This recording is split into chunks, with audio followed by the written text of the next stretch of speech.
పహల్గాం ఉగ్రదాడి మత ప్రాతిపదికన జరగలేదని కొంతమంది కాంగ్రెస్ నేతలు అంటున్నారని AP deputy CM Pawan Kalyan తీవ్ర ఆగ్రహం వ్యక్తం చేశారు.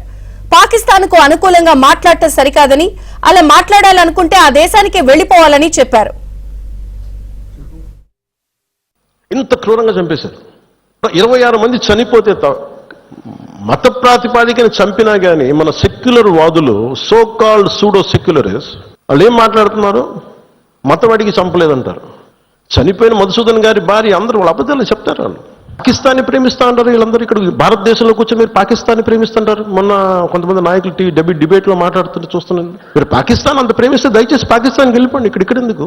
దాడి జరిగినప్పుడు భారతదేశానికి నిలబడాలి తప్ప పాకిస్తాన్కి నిలబడతాం మీరు సెక్యులరిజం అంటే అది ఏ ససేమిరా ఎవరు ఒప్పుకోరు. ఇక్కడ పాకిస్తాన్ మీద మీకు అంత ప్రేమే ఉంటే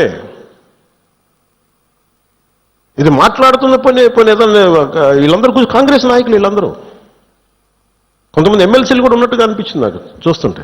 ముఖ్యంగా సౌత్ నుంచి ఉన్నారు కొంతమంది. ప్రాణాలు పోతే తిరిగి వస్తాయా?